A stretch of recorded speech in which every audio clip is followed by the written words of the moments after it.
जोहार, जय सेवा, जय छत्तीसगढ़। दोस्तों आज की वीडियो में आप लोगों को मैं हमारे गांव के पास गुजरा में सतनामी समाज द्वारा गुरु घासीदास के जन्म उत्सव को कैसे मनाया गया दोस्तों, इसको आप लोगों को दिखाने वाला हूं। बहुत ही धूमधाम से मनाते हैं दोस्तों, और हमारे गांव में तो नहीं मनाते क्योंकि हमारे गांव में कोई भी सतनामी समाज के लोग नहीं रहते हैं, लेकिन गुजरा में जरूर रहते हैं। और आप लोग तो जानते हैं दोस्तों कि हमारे छत्तीसगढ़ में बहुत सारे ऐसे इस समुदाय के लोग रहते हैं, तो बहुत धूमधाम से मनाया जाता है 18 दिसंबर को प्रतिवर्ष। तो इस वीडियो को दोस्तों शुरू से लेकर अंत तक जरूर देखना, और वीडियो अच्छा लगे तो वीडियो को लाइक कर देना, चैनल को सब्सक्राइब कर देना और बेल आइकन को जरूर दबा देना दोस्तों। तो चलिए दोस्तों वीडियो को कंटिन्यू करते हैं।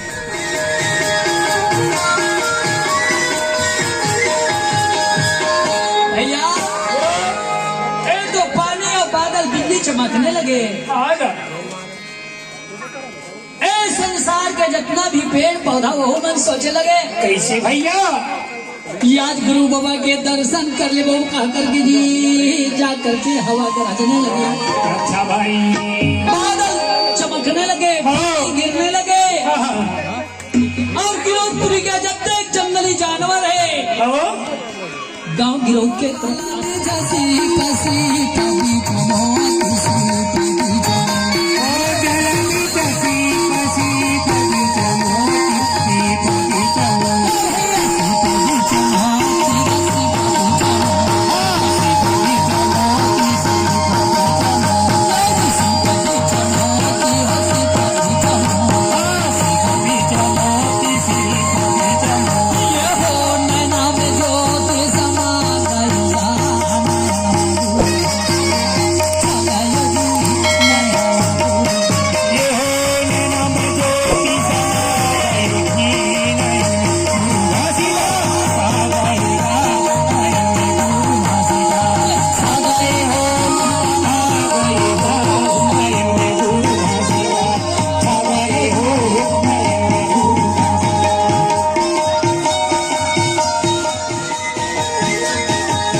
बाबा की जय।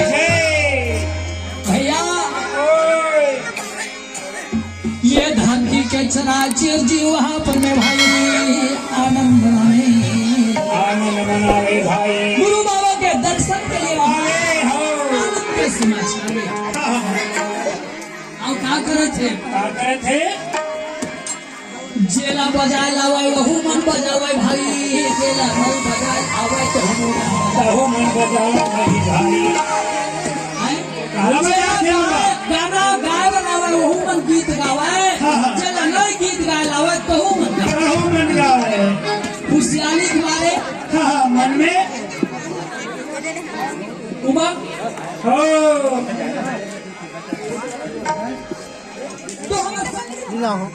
तो सतनाम की कोट भयन चंदन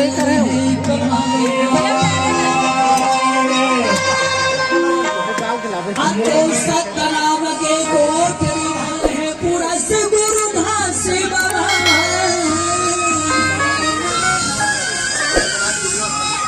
धन है पूरा से गुरु घासी बाबा तोरे महिमा लगाओ ना, तोरे गाँव गिरौदपुर जाना भूमि के दर्शन पाओ। तोरे गाँव गिरौदपुर जाना भूमि के दर्शन पाओ।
हो सुखी है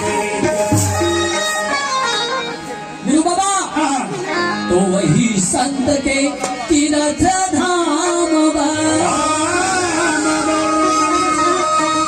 मैं आस लगानी ना जय हो पूरे गाँव निरद पूरे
गाने लगे संगीत में गाई हाँ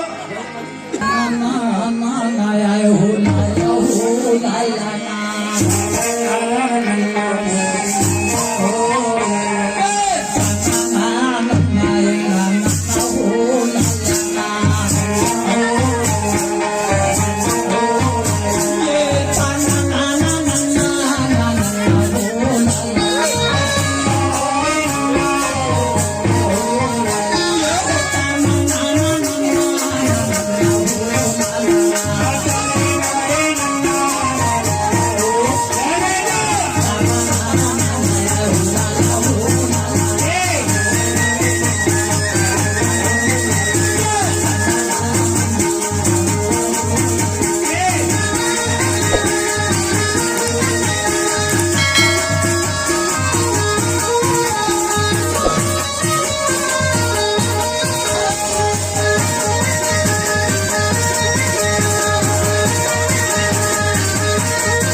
घासीदास के जन्म होने से भाई सातों जन्म तक इनके मन में आनंद हो गए। कथे बहनी सुन तो दीदी, या जब वो दिन के घर में सुंदर बेटा पैदा हुए हैं। कथे बहनी या जो कर बेटा के दर्शन पा लेते हैं ऐसा करके सबो सखी मन भाई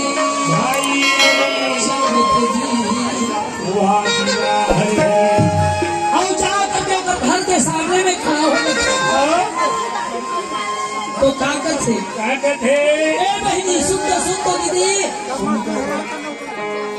अभी जन्म धारे हवे तैसे मोल लागत हवे दीदी वो ताकर लई करो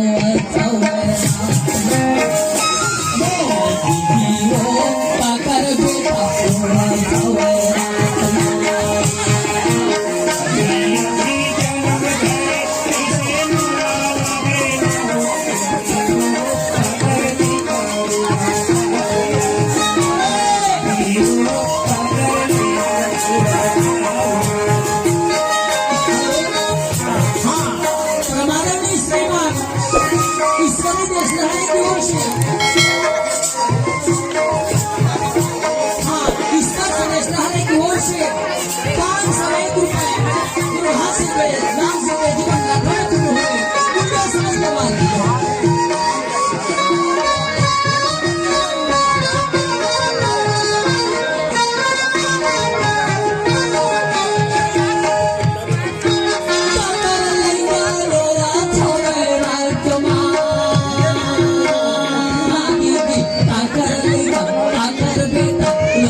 प्रसाद लेने और वहाँ बाजू में खीर पूड़ी का वितरण भी किया जा रहा है।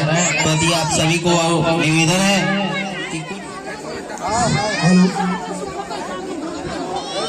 हेलो गुरु घासीदास बाबा की जय, घासीदास बाबा की जय।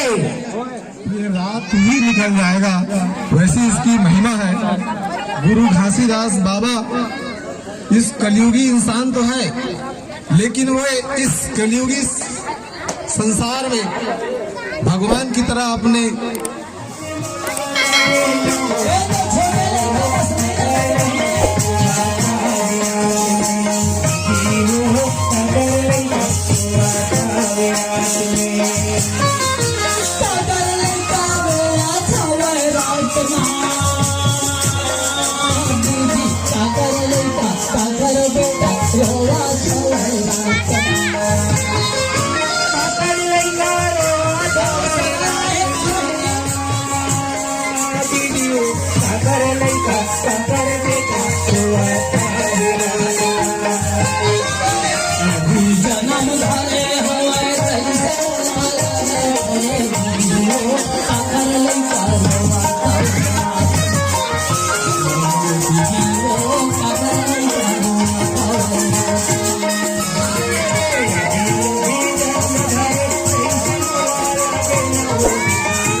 समायक दिजायल पर ही मोह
दोस्तों आप लोगों को ये वीडियो कैसा लगा मुझे कमेंट करके जरूर बताइएगा। वीडियो अच्छा लगा हो दोस्तों तो इस वीडियो को शेयर कर दीजिएगा आप लोग व्हाट्सएप में, फेसबुक में। और दोस्तों मैं इस तरह के वीडियो लेकर आते रहता हूँ, तो आप लोग मेरे इस चैनल को सब्सक्राइब कर सकते हैं और बेल आइकन को भी दबा सकते हैं। तो चलिए दोस्तों मिलते हैं एक नई वीडियो में, तब तक के लिए जय हिंद, जय भारत, जय छत्तीसगढ़।